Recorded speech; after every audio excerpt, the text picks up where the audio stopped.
Let's go Broncos! Something big is happening in Denver, and what I'm about to tell you might change everything you think you know about this team's future. I'm not talking rumors. I'm talking insider information, straight from the players, the locker room, and the coaching staff. There's a growing conviction behind the scenes that the Broncos are about to build a championship roster, but only if they make the right choices now. So why are key players begging the front office not to dismantle everything? Why are coaches receiving unexpected attention from rival teams? And what does the latest update on Bo Nix's recovery really mean for the franchise's future? I have it all here for you, and some things might surprise you. But before we begin, if you're a diehard Broncos fan and believe this team is one step away from greatness, like and comment below. Go Broncos! In 2026, we'll be back stronger. Now buckle up, because this is the kind of story the Broncos nation needs to hear. The Denver Broncos are heading into 2026 with one message: run it back. And they've got every reason to do so. After finishing the season with a 14-3 record and falling just short in the playoffs, the Broncos aren't looking to rebuild, they're looking to reload.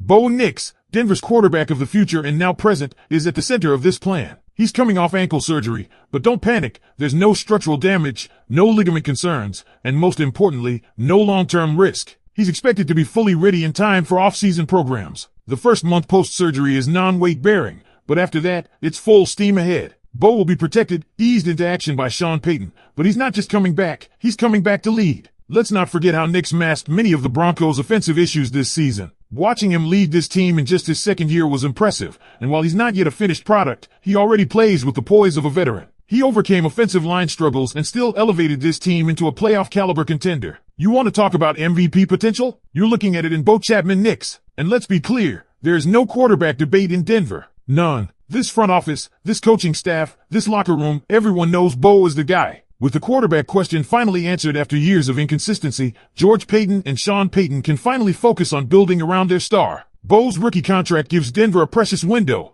and the time to strike is now. After next season, Nix is eligible for an extension, and it's expected he'll get paid. But until then, it's about maximizing every inch of roster potential, which brings us to the offensive side of the ball. Denver needs more weapons, specifically receivers who can help in the short game and get yards after the catch. We've seen the bubble screens, the behind-the-line throws, but what about the inside slants, the quick outs, the plays that let your QB get the ball out fast and let playmakers do the rest? This offense needs mix-ins, like the ones you add to a Ninja Creamy ice cream. The foundation is solid, but it needs that extra spark. Right now, it's vanilla. Denver needs sprinkles, peanut butter cups, something exciting. They need playmakers who give Bo that outlet play after play. The Broncos aren't expected to lose anyone major on offense. The offensive line? Intact. Every starter is under contract, most with big money deals. That's rare continuity, and it gives Denver a leg up. Now it's just about optimizing. Can you improve at wide receiver? Should you bring in more competition at running back? Those are questions we'll explore this offseason, but the core is there. And defensively? Oh, you better believe this team is stacked. But here's where it gets critical. Vance Joseph. The players want him back. The locker room wants him back. The coaching staff knows what he brings. Joseph's defense was one of the biggest reasons Denver went 14-3 and won a playoff game. He took a young defense and got the best out of them. From Zach Allen to Nick Benito, to Jonathan Cooper, to Patrick Surtain too, this defense is full of ascending talent.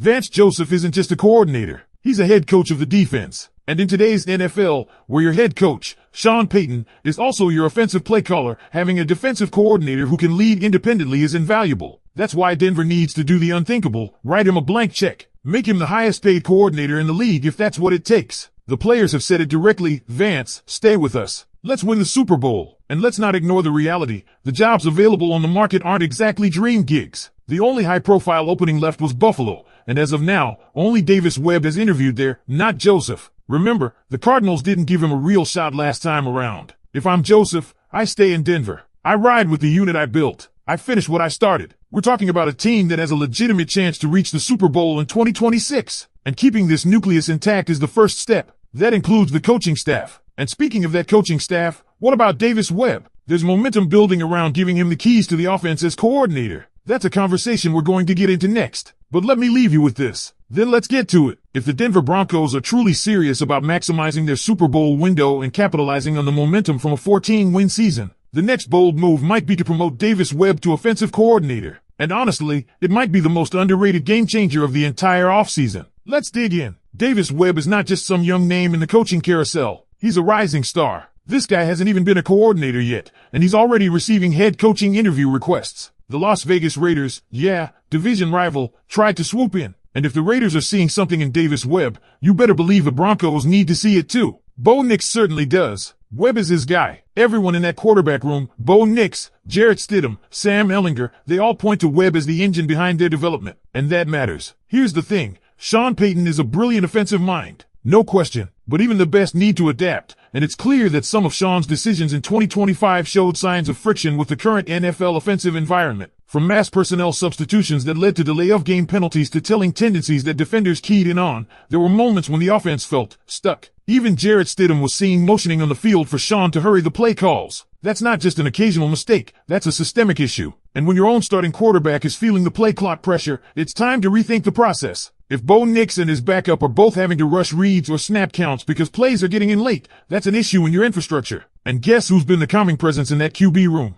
Davis Webb. Elevating Webb isn't about pushing Sean Payton aside. It's about building on his vision. Let Sean design the architecture. Let Webb run the operations. Think of it like Kyle Shanahan and Mike McDaniel in San Francisco years ago. Mike McDaniel didn't create the offense, but his fingerprints were all over its evolution. That's the kind of dynamic Denver needs now. And let's address the elephant in the room, personnel usage. Evan Ingram played just 42% of offensive snaps. That's a guy brought in to be the focal point of the offense. The Joker role was supposed to be the priority, the must-have. But what did we get? Sporadic use, inconsistent alignment, a misfired vision. If you're telling your top acquisition that he's going to be the Joker weapon, then he needs to be on the field every single drive, not every other quarter. Then there's Courtland Sutton, clearly still capable of high-level production, but again, inconsistent involvement. Why? Because the offense was forcing players into a rigid scheme, rather than building a fluid system that plays to their strengths. That's the problem when scheme becomes the star, instead of the players. Denver doesn't need a new playbook. They need someone who will tailor that playbook to its most explosive weapons. That someone could very well be Davis Webb. The best offenses in the NFL aren't just about plays, they're about rhythm.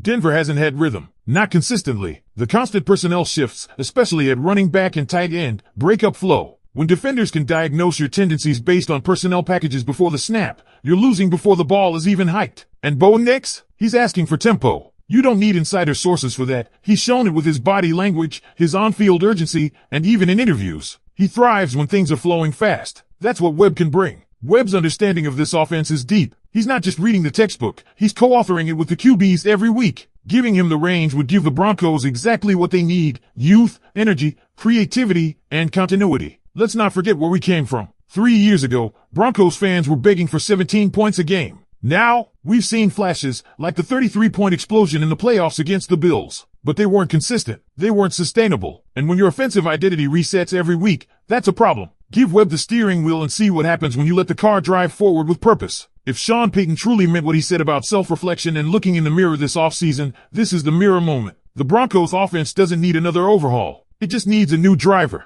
Davis Webb has earned a chance. Broncos country, if this team keeps its core players, locks down Vance Joseph, and promotes Davis Webb, there's no reason we shouldn't be talking about Super Bowl contention in 2026. But now I want to hear from you. Should Davis Webb be promoted to offensive coordinator? Do you believe he's the key to unlocking the next level of this offense? Hit that subscribe button, give this video a thumbs up, and don't forget to comment below. Let's get this conversation going. Go Broncos, my heart bleeds orange and blue. Check the video on your screen for more exclusive updates.